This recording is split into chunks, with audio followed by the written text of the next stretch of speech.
नमस्कार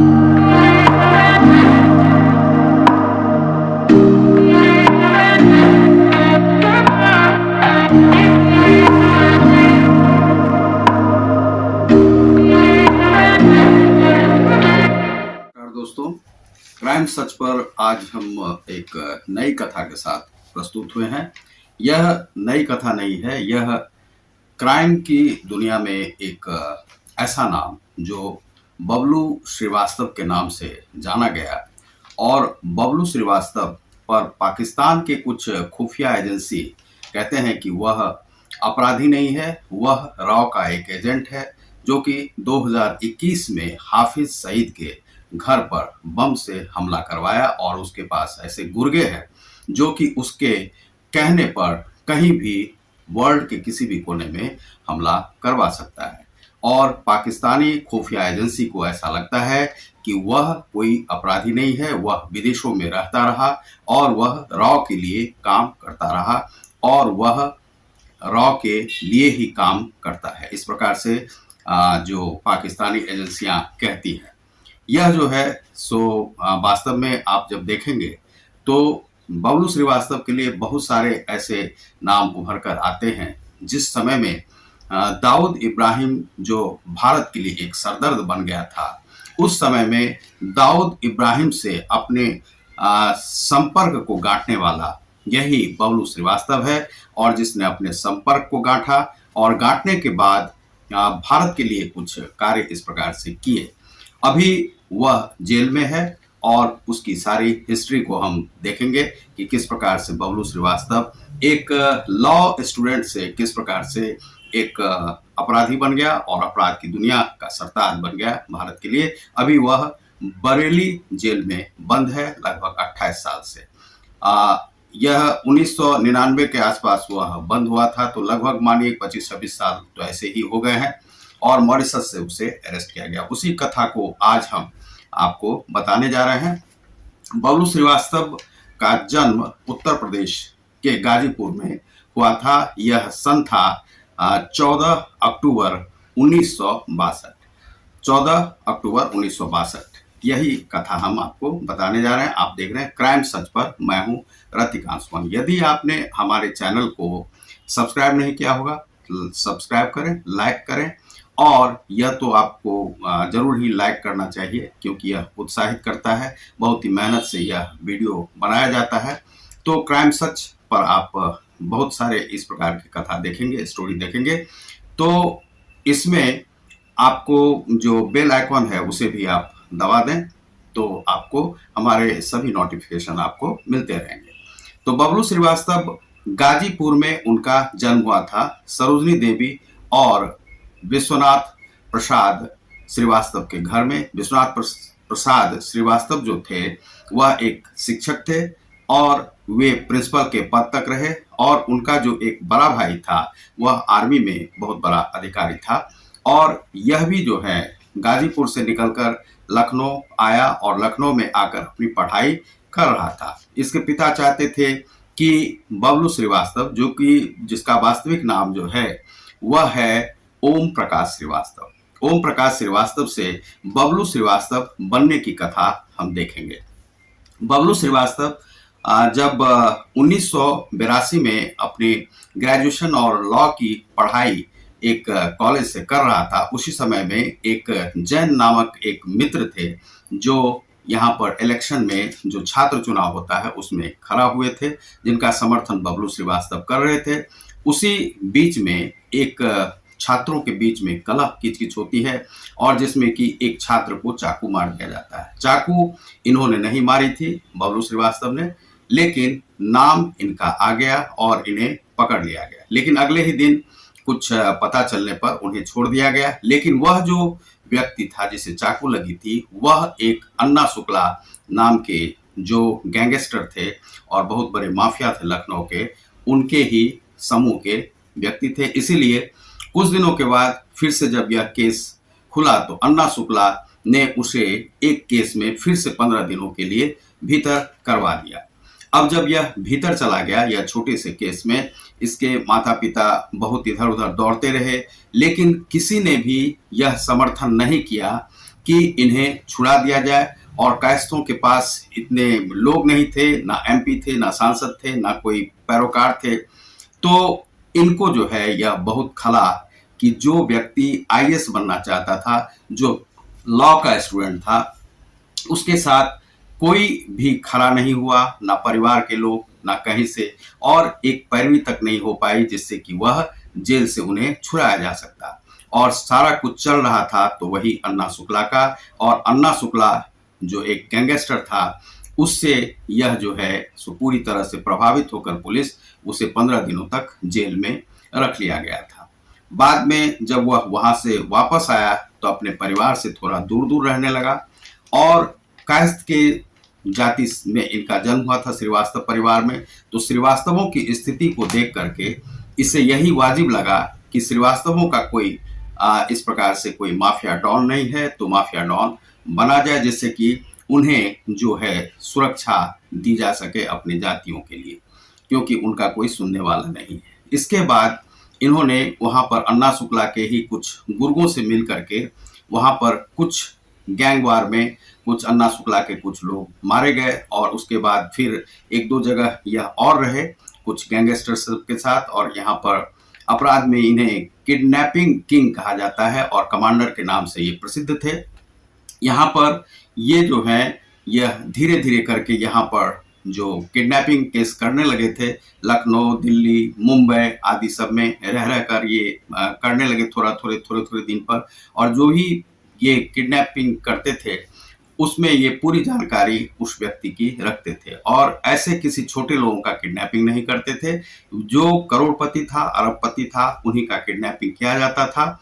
और इनको कुछ गैंगस्टर भी इन्हें किडनैपिंग करके इनके समूह को सौंप दिया करते थे, जिससे बार्गेनिंग करके ये पैसे की लेन देन यही कर लिया करते थे। कहा जाता है कि जो पहला जो किडनैपिंग केस में इन्होंने रंगदारी मांगी थी और वह वसूला था तो 5 करोड़ का वसूला था। दूसरे में नहीं, पहले में 2 करोड़, और उसके बाद इन्होंने 5 करोड़, 5 करोड़ से 10 करोड़ और 25 करोड़ तक की रंगदारी इन्होंने ली।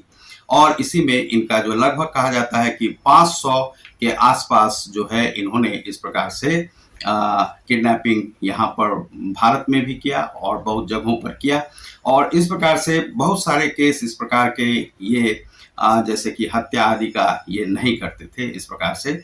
और उसके बाद ये सीधे यहाँ से चले गए नेपाल, और नेपाल में जो यहाँ पर एक बेग जो थे, बेग से ये मिले, और उनके जो बेग जो थे यहाँ पर, ये बेग उनके गुर्गे थे आपको दाऊद इब्राहिम के। तो दाऊद इब्राहिम के साथ इनका जो गठबंधन हुआ और जान पहचान हुई उन्हीं के बेग से ही मिलने के बाद। तो बेग जो है उन्हें मिलवा दिया उनसे, और मिलवाने के बाद ये राइट हैंड बन गए आपको दाऊद इब्राहिम के लिए काम करने लगे। और ये कभी सिंगापुर रहते थे, कभी मॉरिशस रहते थे, और छोटा राजन के साथ भी, गैंग के साथ भी इनका जो है इस प्रकार से मिलना जुलना हुआ करता था। और इस प्रकार से ये विदेशों में ही रहते थे। कहा जाता है कि जो भी किडनैपिंग होता था तो दाऊद के कहने से वो हवाला के माध्यम से पैसे जो है इधर से उधर होते थे, विदेशों में ही लेन देन की जाती थी। तो इस प्रकार से इनका सारा कार्य चलते रहा। चलने के बाद ये एक जो यहाँ पर कमांडर और किडनैपिंग के किंग के नाम से इन्हें जाना जाता था। और पहली वसूली इन्होंने 2 करोड़ की थी, और दूसरा जो है इन्होंने 5 करोड़ का किया। और इसमें जो लगभग जो है भारत सरकार के पास जो रिकॉर्ड है वह है 60 किडनैपिंग केस जो है इनका है। दाऊद के साथ रहते हुए हिंदू विरोधी किसी भी एक्टिविटी में इन्होंने उनका साथ नहीं दिया। इन्होंने पहला तो यह काम किया कि जो गुलशन कुमार को वे दाऊद इब्राहिम के गुर्गे चाहते थे कि वहां पर किडनैपिंग किया जाए और किडनैपिंग करके उनसे काफी रकम वसूली जाए।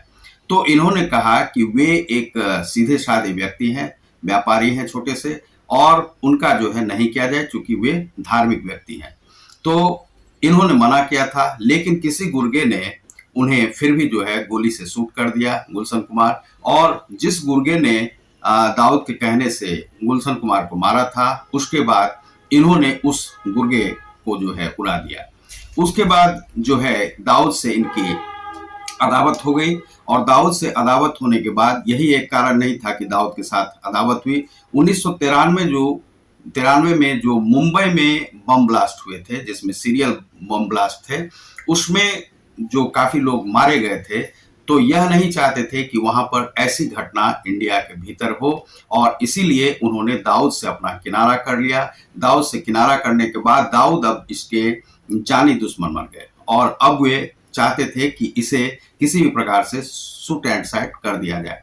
उसके बाद पूना में एक अधिकारी थे जो इनकम टैक्स के deputy collector L D Arora की हत्या जो है इन्होंने करवाई थी दाऊद इब्राहिम ने, जिसमें कि दो और भी लोग थे इनके साथ, और उन लोगों के साथ मिलकर के जो इन्हें L D Arora deputy collector जो थे इनकम टैक्स के, उनकी हत्या हुई थी। उसी में इन्हें जो है मॉरिशस से गिरफ्तार 1999 में किया गया। 1999 में गिरफ्तारी इनकी होने के बाद इन्हें जो है लगातार बरेली जेल में हाई सिक्योरिटी जोन में इन्हें रखा जाता है, और वहां पर रहकर इन्होंने बहुत सारे ऐसे क्लू जो है सरकार को भी दिए, जिससे कि पाकिस्तान के साथ और कहां कहां पर आतंकवादी ठिकाने हैं, इस प्रकार की जानकारी सरकार को भी मिल पाई। अभी इनको जो है छोड़ने की बात थी, क्योंकि आजीवन कारावास में ये रह रहे हैं, लेकिन 26 साल से ज्यादा इनका जो है सफर जेल में ही कट रहा है। लेकिन जब भी जो है यह एल डी अरोड़ा का केस खुलता है और वह सुनवाई पूरी हो नहीं पाती है, फिर से इन्हें जेल में डाल दिया जाता है। यह भी समझ रहे हैं कि जेल में ही ये सुरक्षित है, इन्हें सिक्योरिटी हाई सिक्योरिटी मिलती है, इन्हें बुलेट प्रूफ जैकेट मिलता है, माथे पर हेलमेट मिलता है कि कोई गोली नहीं मारे, और चारों तरफ पुलिस भी रहती है। इतनी जो है सुरक्षा जो है किसी और अधिकारी या किसी एमपी एमएलए की भी नहीं होती है, जितनी इनकी सुरक्षा में लोग वहां पर लगे हुए हैं। तो इसीलिए पाकिस्तान को यह संदेह होता है कि ये जो है एक राव के एजेंट हैं, और वास्तव में इन्होंने ऐसा कोई कार्य देश विरोधी कुछ भी नहीं किया है जिससे कि देश का सर जो है सो नीचे झुके।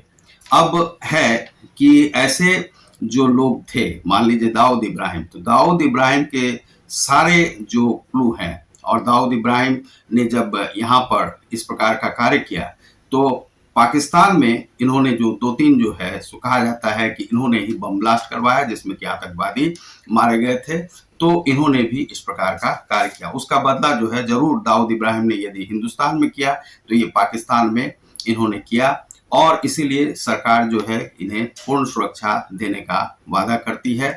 और ये उस प्रकार के नहीं है जो कि जैसे मान लीजिए अतीक अहमद थे, जो कि अपना ही केवल पैसा बनाते थे। इन्होंने 200 के आसपास जो है ग्रेजुएट लड़कियों को अपने गैंग में रखा था, लगभग 1000 के आसपास जो है ग्रेजुएट लड़कों को अपने साथ रखा था, और इनके गैंग के सभी लोग काफी सभ्य थे, और इस प्रकार से कोई भी बदतमीजी इस प्रकार से नहीं करते थे। किसी का भी किडनैप किया जाता था तो उन्हें सही सलामत छोड़ने की व्यवस्था की जाती थी। कुछ ही बहुत सारे ऐसे होंगे, कम ही केस होंगे जिसमें कि कुछ इस प्रकार से कुछ घटना घटी हो, जिनको कि पकड़ा गया है, पकड़ रखी गई हो, और उनका जो है मर्डर आदि हुआ हो, तो इनके गैंग उस प्रकार से कार्य नहीं करते थे। कुछ और गैंग इनके साथ मिले रहते थे, जो कि अपनी पकड़ को इनके ठिकाने लगा देते थे और इनसे अपना वसूली कर लेते थे। बाद में ये उनका जो बैकग्राउंड देखकर, आर्थिक स्थिति देख करके फिर ये उनसे वसूली करते थे।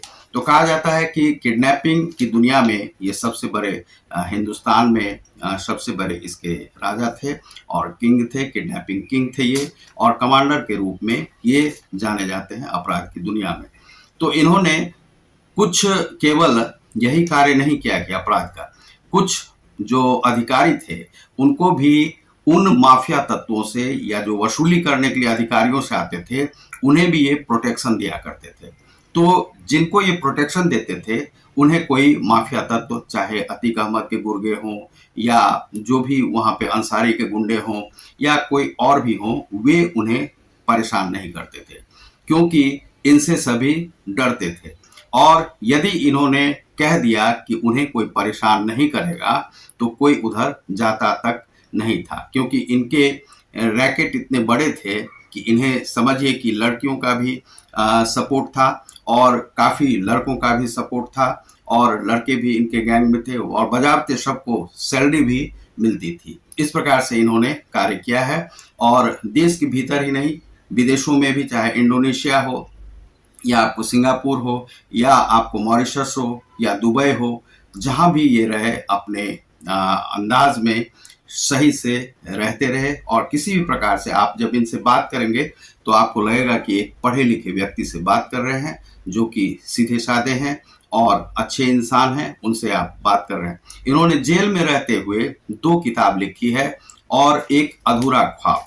तो अब ये अधूरा ख्वाब क्या है कि इनका सपना था कि ये आर्मी ऑफिसर बने, जिस प्रकार से इनके बड़े भाई हैं, लेकिन ये बन नहीं पाए।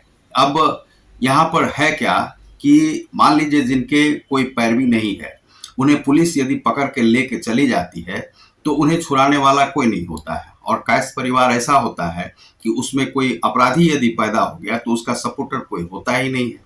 अब यही देखा कि हमारी जाति में, कायस्थों में, श्रीवास्तव में इस प्रकार के लोग हैं ही नहीं जो इनका सपोर्ट करके इन्हें छुड़ा करके कोई जेल से लाते।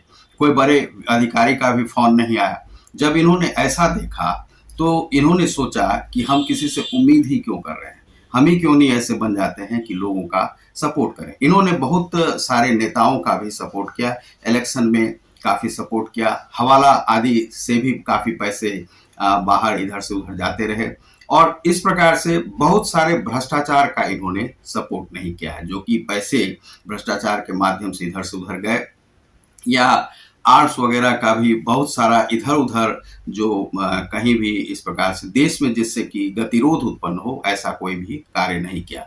इन्हें आप मान सकते हैं कि एक राष्ट्रवादी, एक इस प्रकार से गैंगस्टर थे जो कि राष्ट्रवाद के लिए काम किया, देश के लिए काम किया। वास्तव में पाकिस्तान यदि सोचता है कि यह एक रॉ के एजेंट के रूप में काम करता है और भारत के लिए काम करता है, तो यह भी कहना सही है। लेकिन दाऊद इब्राहिम के जो गुर्गे हैं वह अभी भी पीछे लगे हुए हैं कि जिस दिन यह जेल से छूटे उसी दिन इसका काम तमाम किया जाए।